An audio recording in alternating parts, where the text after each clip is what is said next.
Capítulo 1. Parábolas depois da névoa, de Robson Brumati.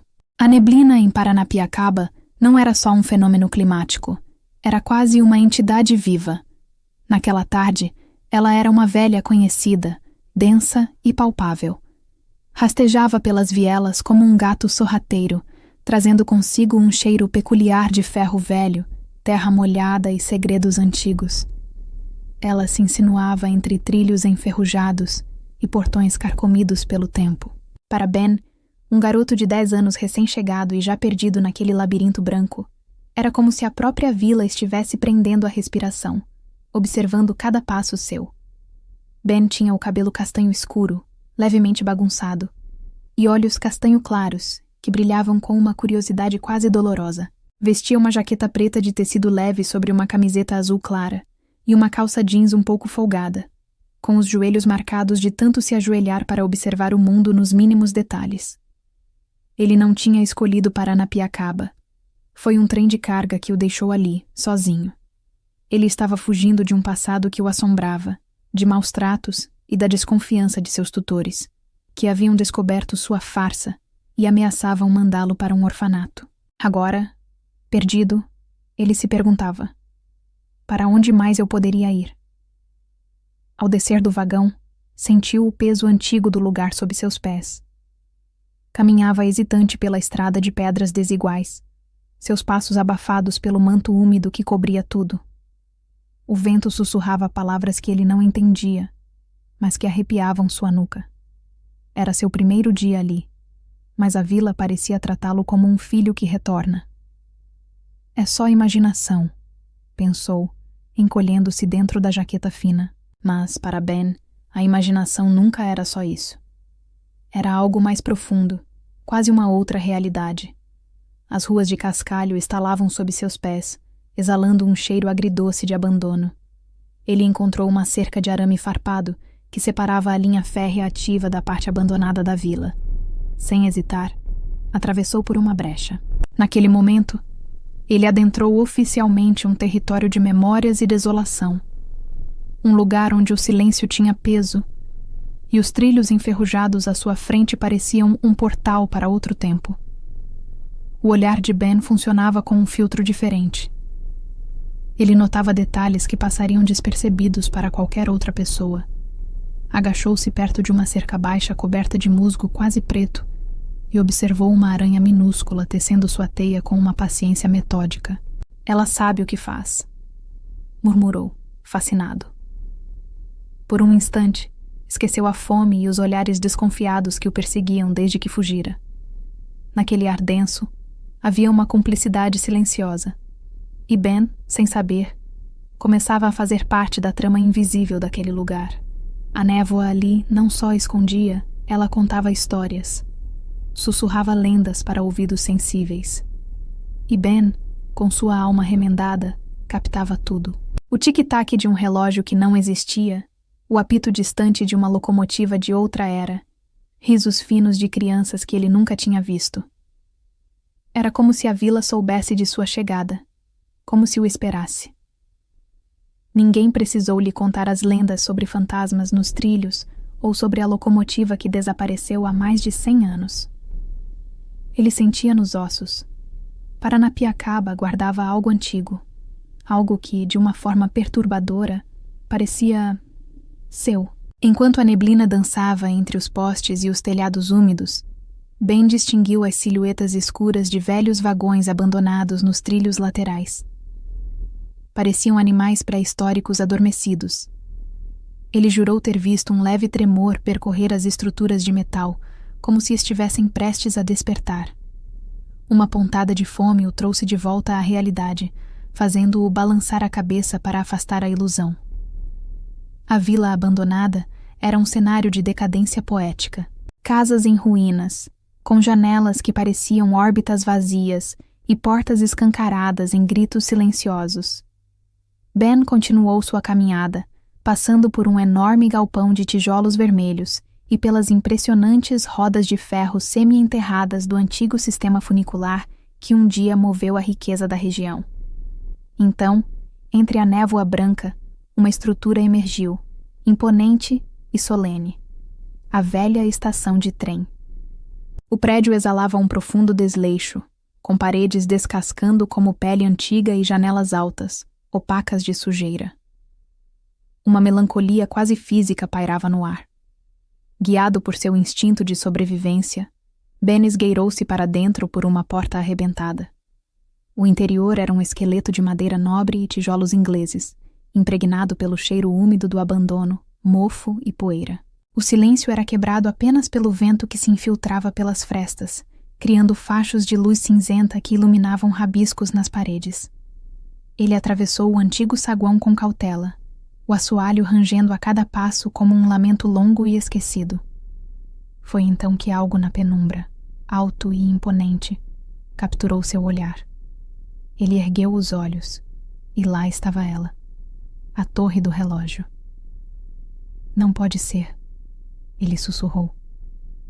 Um reconhecimento inexplicável surgiu no meio de toda aquela decadência.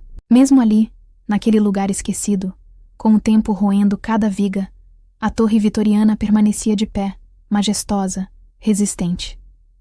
Movido por um impulso irresistível, Ben encontrou uma porta lateral escancarada e entrou.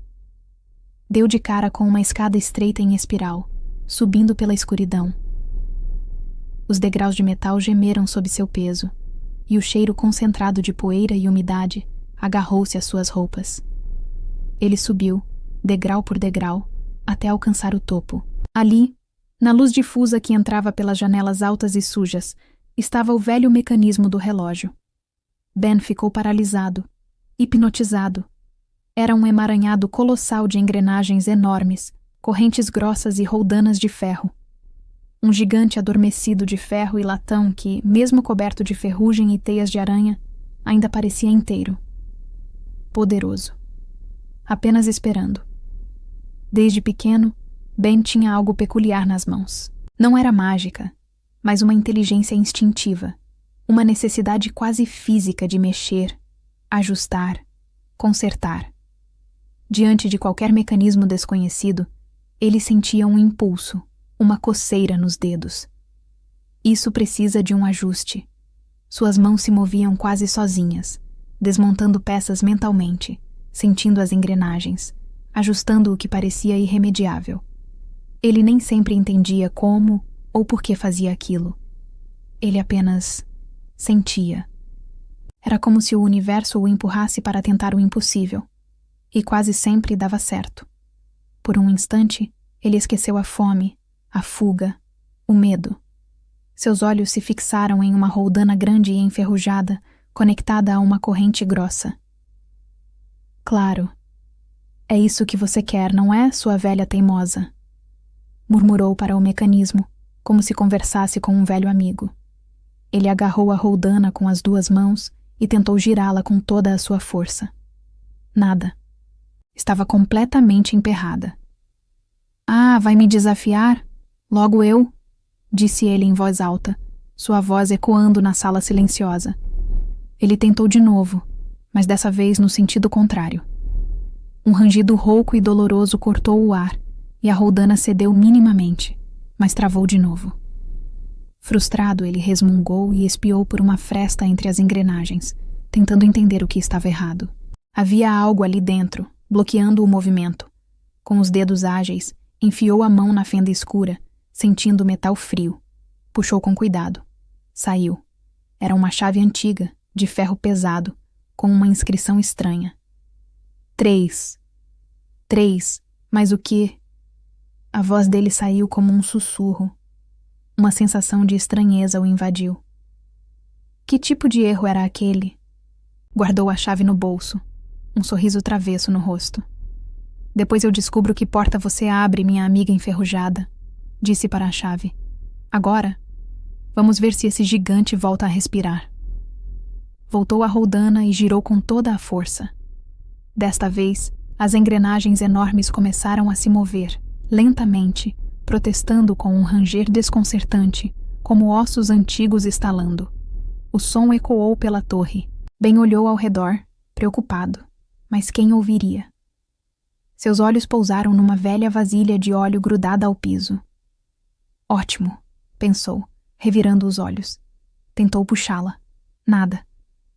Claro que estaria presa. Resmungou. Com um puxão violento, soltou-a com um estalo. Triunfante, despejou o óleo escuro e viscoso sobre as engrenagens rangentes. Quase imediatamente, elas deslizaram com mais suavidade, embora ainda gemessem. Correu para ver os ponteiros através do mostrador empoeirado. Seus olhos se arregalaram. Não é possível, riu, incrédulo. Esse relógio tem os algarismos romanos errados? 4 Is? Onde já se viu? E era verdade. No lugar do 9, um teimoso 3. Ah, claro, agora entendi tudo, exclamou Ben para o relógio, um sorriso travesso no rosto sujo. Tão antigo e especial que até o tempo resolveu tirar sarro, mais bagunçado que a minha vida. Enquanto o estômago roncava, Ben ficou ali, pensativo. Mas por que 4 Is?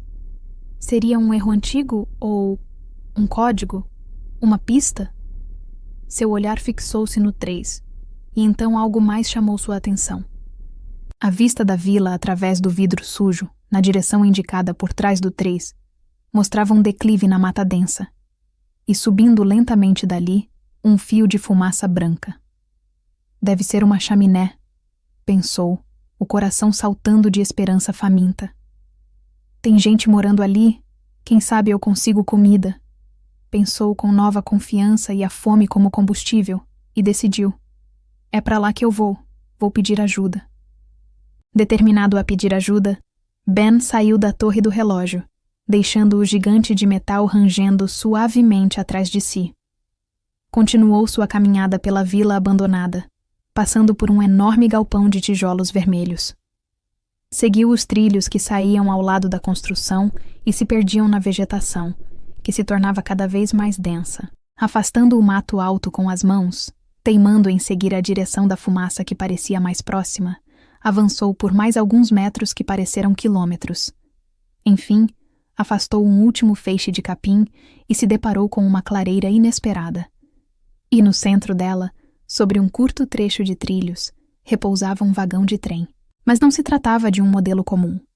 Era um vagão de luxo de outros tempos, com janelas amplas e detalhes em madeira escura, entregue à solidão da mata. Uma pequena chaminé torta no teto soltava a fumaça branca que ele vira, e um brilho alaranjado escapava pelas frestas da porta, denunciando uma lareira acesa.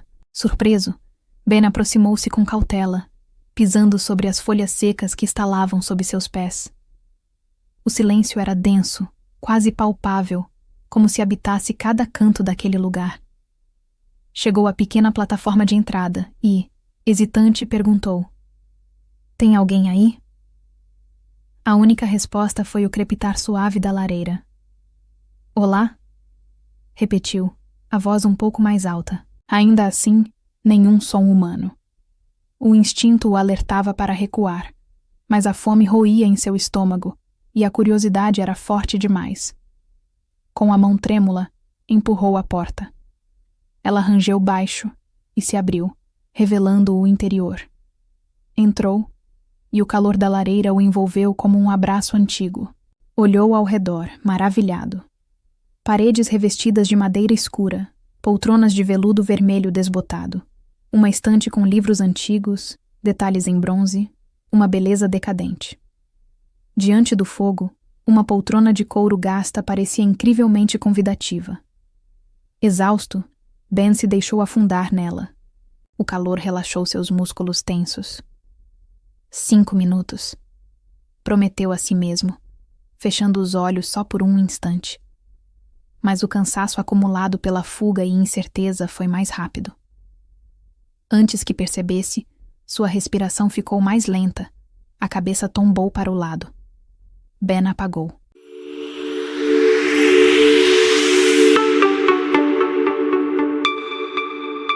Você gostou deste capítulo de Parábolas depois da névoa? Se gostou, gostaria de assistir os próximos capítulos? Então deixe uma mensagem aqui nos comentários, dizendo: "Eu quero". Isto vai nos ajudar para sabermos se devemos publicar mais episódios. Considere também se inscrever no canal, curtir e compartilhar.